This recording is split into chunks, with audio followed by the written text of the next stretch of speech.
안녕하십니까? 저는 45살 남자입니다. 저는 정말 살면서 엄청난 후회를 했기 때문에 제 이야기를 들으시는 분들이 저와 같은 경우시라면 빨리 뉘우치고 변하시길 바라는 마음에 이렇게 글을 적게 되었습니다.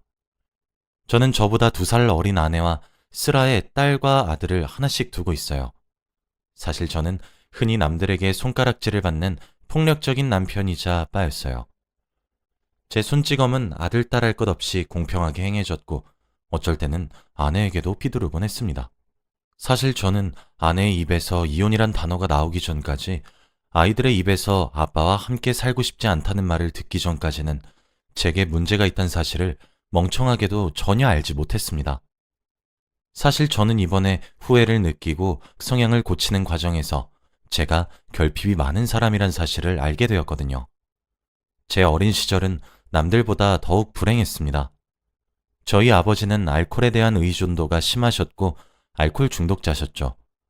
어머니는 그런 아버지에게서 저를 지키려고 발버둥을 치셨어야 했습니다. 어머니는 항상 펄은 멍이 들어 있었어요. 팔과 다리에도 어느 괜찮은 구석이 하나 없었죠. 그래서 저희 어머니는 한여름에도 항상 목과 팔과 다리를 가릴 수 있는 옷들만 골라서 입으셔야 했어요. 저희 아버지는 술에 취하면 항상 어머니를 팼습니다. 그 폭력의 화살이 제게 쏟아질 것 같으면 어머니는 온몸으로 저를 보호하셨었던 것 같아요. 애한테까지 그러지 말고 애한테 할 거면 그 목까지 자기한테 하라고 소리를 지르시면서 말이죠. 그래서 매일 밤마다 저희 집은 쑥대밭이 되었고 난장판이 되었습니다. 그리고 아침에 술에서 깬 아버지는 어머니께 무릎을 꿇고 눈물을 흘리시며 싹싹 비셨고 어머니는 항상 용서하셨어요. 그렇게 집을 깨끗이 치우면 뭐 하겠어요? 아버진 저녁에 다시 술을 사와서 한 잔만 먹겠다며 드셨고 한 잔은 한 병이 되었고 2병이 되었고 술에 취하셨죠. 제가 아주 어렸을 땐 무서워했는지 잘 모르겠지만 인지가 가능했을 때를 상기시켜보면 꽤 자연스럽게 받아들였던 것 같아요. 매일 일어나는 일상의 소음 정도로 말이에요. 아버지가 술을 마시고 어머니께 행사했던 이유는 하나였습니다. 술을 더 내놓으란 이유였죠. 하지만 아버지가 알코올 중독자로 일하러 나가시지 않아 어머니가 소일거리고 부업을 뛰고 만들어 오는 돈이 저희 생활비의 전부인데 어머니는 정말 돈이 없으셔서 못 드린 거였어요. 어머니가 여유가 있으실 때에는 아버지께 돈을 쥐어주고 나서 저를 데리고 새벽에 산책을 하러 나갔다 아침에 함께 들어오기도 했었어요. 지금 보니 그게 어머니 나름의 도피였던 것 같네요. 아무튼 어머니는 참 울기도 많이 울었습니다. 아버지께 애원도 했고 화도 냈고 빌어도 받고 애걸복걸하며 부탁하기도 했죠. 제발 술을 끊어달라고 말이에요. 아버지는 알겠다고 대답은 잘하셨어요. 하지만 밤이 되면 저희 집엔 와장창 하며 깨지는 소리와 어머니의 비명소리, 울음소리밖에 들리지 않았죠. 그쯤 되니 동네에 소문이 나기 시작했고 신고받고 온 경찰들도 저희 얼굴을 알기 시작했어요. 그 당시 제 나이가 아마 10대 중반 정도였던 것 같습니다. 창피했고 쪽팔렸죠. 그리고 그런 어머니가 너무 한심했어요. 잘못은 아버지가 폭력을 휘둘렀다는 점인데 저는 어머니에게 그만 좀 울고 정신 차리라고 그치라고 윽박질렀어요. 정말 불효자식이죠. 그러던 어느 날 그날도 어김없이 돌아온 아버지의 폭력에 어머니의 비명소리가 들렸습니다. 그런데 이때까지는 어머니는 아버지의 대응을 많이 하지 않으려 노력했어요. 그리고 살려달라라는 말은 입에 올리지 않았습니다. 그런데 그날따라 문 밖으로 살려주세요. 누가 신고 좀 해주세요. 살려주세요. 라며 소리를 지르더라고요. 불길한 예감에 문을 당장 열고 방 밖으로 뛰쳐나가니 바깥은 아수라장이 되어 있었고 어머니는 아버지께 살려달라고 빌고 있었습니다. 그때 무슨 생각이었는지 모르지만 본능적으로 어머니를 구해야 되겠다는 생각만 들었습니다. 그 이후로는 기억이 잘 나지 않아요. 아버지는 잠들듯 기절하셨고 저는 숨을 거칠게 쉬고 있었는데 누군가 문을 두드렸습니다. 경찰이었죠. 어머니의 구조 신호에 누군가 신고를 했던 모양이었어요. 당연히 저와 어머니는 경찰서로 향했고 아버지는 구급차를 타고 응급실로 향했습니다. 아버지는 다행히 비껴 맞았던 거라 가벼운 뇌진탕이 오셨던 거였고 술에 너무 취해 있으셔서 쓰러지듯 잠이 든 거라고 병원에서 말을 하더군요.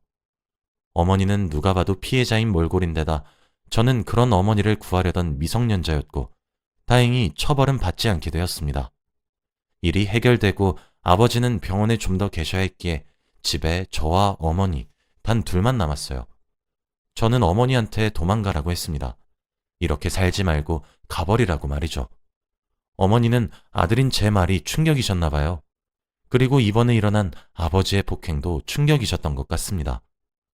어머니는 며칠 동안 숨죽여서 우셨어요. 어머니는 항상 우실 때 숨죽이시며 우십니다. 왜냐하면 아버지가 소리를 내면 정말 미친 듯이 때렸거든요.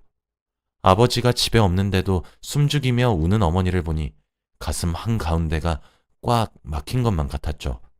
그때까지 어머닌 고민을 많이 하셨던 것 같아요. 하루는 제 저녁을 차려주셨는데 저희 사는 형편에 맞지 않게 상다리가 부러지도록 맛있는 음식을 차려주셨고 고기까지 구워주시더라고요. 제게 웃으면서 아들, 맛있어? 라고 물으시면서요. 응, 너무 맛있어. 하며 저는 음식에만 정신이 팔려 있었고 어머니는 한술도 뜨지 않았습니다. 어머니는 아들, 엄마가 정말 많이 미안해? 하며 슬프게 웃으시며 제 뺨을 쓰다듬으셨죠. 그렇게 그날 어머니는 아버지가 태어나기 바로 전날 밤에 가벼운 옷가지만 챙긴 채 집을 나갔습니다. 어머니가 나를 버릴 줄도 몰랐고 심지어 그런 아버지와 저만 두고 도망갈 줄 몰랐어요. 그래서 정말 슬펐고 배신감에 치를 떨었지만 한편으론 이해가 되었고 그렇게 도망칠 수밖에 없었던 어머니가 앞으론 많이 웃고 행복하게 사시길 바랬죠. 제가 곁에서 지켜봐 왔으니 어머니의 삶이 얼마나 불행했는지 누구보다 잘 아니까요. 그러나 어머니가 집을 나가신 이후 제 삶은 더 지옥 같았습니다. 그럴 때마다 어머니가 얼마나 저를 지키기 위해 애쓰셨는지 느껴졌고 정말 보고 싶더라고요. 아버지는 퇴원 후 별 말 같지도 않은 핑계를 갖다 대며 저를 미친 듯이 시작했습니다. 이제 한여름에도 긴팔을 입어야 하는 사람은 어머니가 아닌 제가 되었어요. 하지만 그래도 저는 아들이고 몇 년 정도 지나 아버지보다 키가 더 커지고 힘도 더 세졌습니다. 한 번은 아버지가 습관적으로 제 뺨을 내리치시려 했는데 그 손을 잡고 아버지를 그대로 미시니 넘어지시더군요. 그 후로는 제게 손찌검을 하지 않으시기 시작했습니다. 참, 이게 뭐라고 그동안 아버지를 무서워했나 싶더라고요. 그래도 미우나 고우나 제 아버지다 보니 취업을 해서 돈을 벌면서도 아버지와 함께 살았습니다. 저도 사회생활을 하며 친구란 것이 뭔지 알게 되었고 동료가 무엇인지 알게 되었죠. 그러면서 지금 아내를 만나게 되었습니다. 아내는 정말 어머니처럼 수수한 사람이었어요. 꽃으로 따지면 들판에 피어있는 들꽃 같은 사람이었습니다. 제게 많은 사랑을 주었던 사람이었고 심지어 제가 처음 만난 여자가 아내였어요. 우리는 자연스럽게 사랑에 빠졌고 결혼까지 해서 아이까지 낳았죠. 그때부터 시작되었습니다. 제 폭력이요. 사실 저는 그런 아버지의 밑에서 자라서 폭력이 얼마나 나쁜 건지 잘 알고 있었습니다. 그래서 저는 아버지를 보면서 항상 다짐했어요. 아, 나는 저렇게 되지 말아야지. 나는 절대 저런 남편과 아빠가 되지 말아야겠다. 이런 다짐들을요. 그래서 저는 술을 입에도 대지 않는 사람입니다. 그런데 아이를 낳아 기르면서 아내와 점점 부딪히게 되었습니다. 서로 원하는 방식들도 달랐는데 아내에게 산후 우울증도 함께 왔었거든요. 보통의 남편들은 사랑하는 아내가 산후 우울증을 겪으면 좀 더 다정히 대해줄 것이고 따뜻하게 말을 하기 위해 노력했을 겁니다. 하지만 저는 그러지 못했어요. 연년생으로 아이를 낳고 산후 우울증을 겪는 아내를 이해하지 못했거든요. 아내에게 점점 화가 나기 시작했고 결혼 후 아이를 낳은 이후로는 아내와 매일같이 싸우기 시작했고 서로를 헐뜯었어요. 아내는 그럴 때마다 짐을 싸서 아이들을 데리고 친정으로 내려가기 일쑤였고 그런 태도를 보이는 아내에게 정말 미친 듯이 화가 나기 시작하더라고요. 그러다 아이들이 3살이 되던 해 결국 화를 참지 못한 제가 뺨을 때려버렸습니다. 아내와 싸움을 하기 시작하면서 그렇게 몇 년 정도 흐르니 점점 분노의 감정을 억누르기가 힘들어졌죠. 어느 순간부터는 아내가 집에 있는 꼴만 봐도 화가 치솟을 만큼 미친 듯이 화가 나더라고요. 뺨을 맞은 아내는 놀란 듯이 저를 쳐다봤습니다. 저는 그런 아내에게 욕을 하고 소리를 지르며 화를 내기 시작했어요. 그런데 그렇게 했음에도 불구하고 제 화가 도무지 풀리지 않더라고요. 스위치가 고장나서 꺼지지 않는 로봇처럼 말이에요. 아내는 계속되는 제 폭언에 눈물을 흘리며 자신이 잘못했으니 제발 그만하라 애원했죠. 저는 그 말이 나오기 전까지 계속 화를 냈고요. 막상 울고 있는 아내를 보고 있으니 정신이 번쩍 들더라고요. 아이들도 큰 소리에 놀라 울면서 제 엄마를 찾고 있었습니다. 저는 그런 제 모습에 당황해서 집을 나와 그날은 외박을 했어요. 처음엔 후회가 되었습니다. 내가 정말 미쳤나 보다 싶었죠. 그러나 한 번이 어렵지 두 번부터는 쉽다는 말이 있잖아요. 그때부터 시작되었습니다. 점점 날이 가면 갈수록 더 날카롭게 아내의 가슴을 후벼 파는 폭언들과 쌍욕을 내뱉기 시작했고 어쩔 때에는 아내에게 손을 휘둘렀어요. 아이들을 돌보면서도 아이들이 말을 조금이라도 듣지 않으면 제 손이 올라갔습니다. 그런 제 모습에 기겁해서 달려오는 아내가 제게 화를 내기 시작하면 어김없이 아내에게도 손을 올렸어요. 매일 후회했음에도 쉽게 고쳐지지 않았고 때렸다는 후회감과 죄책감에 술에도 손을 대기 시작했죠. 그러면서 아내에겐 더욱 가혹한 남편이 되어버렸습니다. 그러던 어느 날 아이들 둘 모두가 초등학교에 입학을 하고 난 뒤였어요. 첫째가 3학년이었고 둘째가 2학년이었으니까요. 아내는 아이들을 일찍 학교에 보내고 아침에 제게 이혼 서류를 한 장 내밀더군요. 협의 이혼을 하자고 말이에요. 아이들은 본인이 친정에 데려가 키우겠다고 말을 하더라고요. 저는 당연히 화가 또 미친 듯이 나기 시작했고 아내에게 손을 올리려고 했습니다. 그런데 아내가 제게 그러더군요. 나 이제 이렇게 살기 싫어. 제발 날 놓아줘. 라고 말이에요. 그렇게 말하는 아내는 저희 어머니처럼 숨죽이며 눈물을 흘리고 있었습니다. 움찔하고만 제가 아내를 쳐다보았어요. 순간 아내의 얼굴에 저희 어머니의 얼굴이 스쳐 지나가더군요. 아내는 그 옛날 저희 어머니처럼 한여름에도 소매가 긴 옷과 긴 바지를 입고 있었습니다. 저희 집 식탁 근처에는 전신 거울이 하나 있어요. 주방과 현관이 가까워서 제가 밥을 먹고 출근하기 전 항상 거울로 옷매무새를 체크하는 버릇이 있거든요. 저희는 주방 식탁에 앉아 얘기를 하고 있었는데 문득 고개를 돌려보니 거울에 비친 제 모습이 옛날 어머니를 때리고 사셨던 저희 아버지의 모습과 다를 바가 없더라고요. 웃음이 많았던 아내는 어느새 웃음을 잃어버리고 옛날 저희 어머니와 같은 모습을 하고 있었습니다. 그때 제가 느꼈던 감정은 슬픔과 분노 따위의 것이 아니었어요. 허망했고 허탈했으며 자괴감이 느껴졌습니다. 그제서야 눈 위에 씌어있던 무언가가 벗겨지는 듯한 느낌이 들더군요. 답답해서 메고 있던 넥타이를 풀기 위해 움직였는데 그 작은 움직임에 아내의 몸이 굳고 움찔거렸습니다. 그때 느꼈던 감정은 표현이 안 돼요. 아내는 지금쯤 날아오고도 남았을 폭력이 날아오지 않자 더욱 겁을 먹은 듯 했어요. 일단 퇴근 후 다시 얘기하자고 잠시 뒤로 미루었죠. 그날 무슨 정신으로 일을 했는지 모르겠어요. 퇴근 후 집으로 들어가기가 싫어지더라고요. 아내에게 잘못을 빌고 설득하려고 마음을 먹었습니다. 제발 한 번만 더 기회를 달라고 애걸복걸할 마음으로요. 과거에 제가 왜 그렇게 미친 짓을 했는지 믿기지가 않았고 어디에 씌었던 것은 아닐까 생각까지 들 정도였습니다. 집에 도착하니 분명 현관문 밖까지 울리던 딸과 아들의 웃음소리가 제가 비밀번호를 치고 현관문을 열기 시작하니 귀신같이 멈추더군요. 아내 뒤에 숨어서 들리지도 않을 목소리로 다녀왔냐 인사를 하길래 제가 뭐라고? 라고 되물었더니 빽 울더군요. 눈물을 흘리는 아이의 얼굴을 닦아주기 위해 아이의 얼굴 가까이 손을 가져다 대니 아이가 눈을 질끈 감고 숨을 참는 것을 보았습니다. 내가 이 작은 아이에게까지 커다란 공포심을 줬던 사실을 뼈저리게 깨달을 수 있었던 순간이었어요. 그 와중에 아들은 제가 자기 동생을 해치기라도 하는 사람처럼 동생을 자기 뒤에 숨기고 엄마도 자기 뒤에 숨기더라고요. 난 10살짜리 아이보다 못한 사람이었나 싶었습니다. 아내는 아이들을 방으로 보내 재우고 나왔고 저는 이야기 좀 하자고 요청했어요. 눈에 보일 정도로 뻣뻣하게 굳는 아내를 깨달은 순간 오늘 아침부터 지금까지 느꼈던 허망하고 허탈함이 물밀듯이 몰려왔고 자괴감과 미안함에 고개를 들 수가 없더라고요. 스스로 울 자격이 없다는 생각이 들어서 울지 않으려고 용을 썼는데도 제 눈물샘은 멋대로 눈물을 흘리게 했습니다. 갑자기 눈물을 흘리는 나를 보며 아내는 후다닥 뛰어와 밖에서 무슨 일이 있었냐고 왜 우냐고 걱정을 하기 시작하더라고요. 그럼에도 제가 진정을 하지 못하자 저를 안아 달래기 시작했습니다.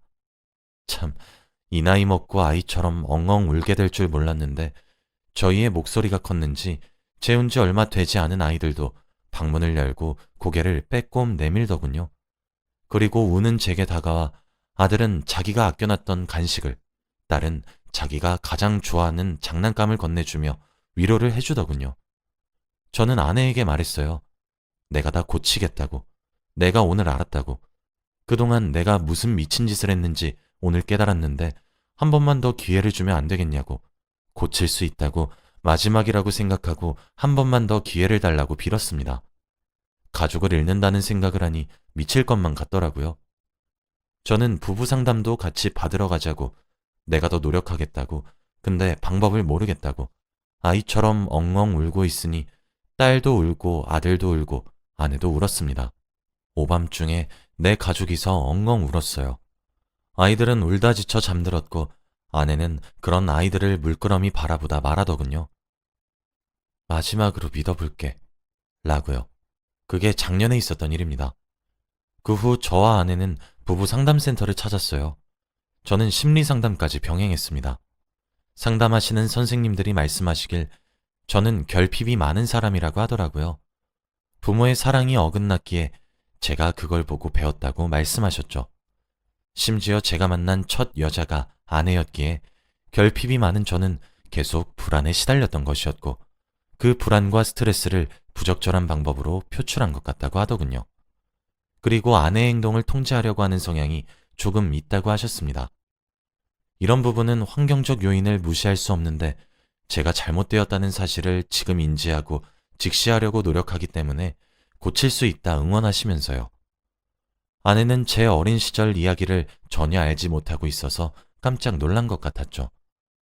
그렇게 저는 차근차근 분노를 조절하는 법, 긍정적으로 감정을 풀어나가는 법, 감정을 다스리는 법 등등 여러 가지를 차근차근 배워나갔고 실천했어요. 아이들과 아내에게 진심으로 사과했습니다. 아내도 제 모난 행동들이 아무래도 어렸을 때 받았던 정서적 학대인 걸 알게 된 이유로 더욱 적극적으로 저를 이끌어 주었어요. 아내 본인도 상처가 참 많았을 텐데 말이에요. 저희 아이들도 처음엔 저를 많이 무서워했어요. 손만 움직여도 깜짝 놀라는 모습이 정말 안타까웠어요. 지금은 제가 퇴근하면 아빠! 라고 크게 부르며 품에 안겨드는데 이렇게 되기까지 정말 많은 노력을 했습니다. 제 잘못 잡힌 버릇 때문에 제 가족에게 얼마나 커다란 상처를 줬는지 지금부터 사죄해도 평생을 미안하다 말을 해도 모자랄 것 같다는 생각이 들어요. 아내는 이렇게 변한 제 모습을 보면서 항상 멋있다고 해줍니다. 저도 아내의 의견을 존중하려고 노력하고 있거든요. 살아보니까 아내 말이 틀린 게 하나도 없다는 생각이 들어서요. 아내의 친정도 찾아가서 장모님과 장인어른께 무릎을 꿇고 사과를 드렸습니다. 아직 저를 부수면서 볼 수 있는 정도는 아닌 것 같지만 제게 마음을 열려고 노력하시는 것 같아 저도 더 크게 노력할 생각이에요. 저는 아직도 아내에게 죄스럽고 미안하고 이렇게 부족하고 문제 많은 저를 바르게 이끌어주는 아내가 존경스럽기도 사랑스럽기도 합니다. 앞으로도 저는 노력하는 남편과 아빠가 되어 언젠가 진심으로 존경받을 수 있는 가장이 되어보려고 해요. 제 이야기는 여기까지예요. 제 이야기를 듣고 배우자와 아이들에게 미안하다는 감정이 느껴지시는 분들이 있으신가요? 그럼 아직 늦지 않으셨어요. 저도 정말 개차반같이 굴었어요. 근데 아내가 제게 말을 해주더군요. 배우지 못해 모르는 것은 죄가 될 수 없으나 배우려 하지 않는 것은 죄라고요. 물론 제 불우한 어린 시절이 제가 행했던 폭언과 폭력을 정당화할 수 있는 핑계가 되진 않습니다. 하지만 이번 기회로 현명한 아버지와 남편이란 무언가를 배웠고 알게 되었죠. 그러니 지금이라도 여러분들은 저처럼 커다란 후회를 하시기 전에 미리 노력하시길 바랍니다. 저는 앞으로 남은 평생을 제 잘못을 용서해준 아내와 아이들, 그리고 친정 식구들을 위해 살려고 합니다. 많이 응원해 주셨으면 좋겠어요. 제 긴 이야기를 들어주셔서 감사합니다. 행복하세요.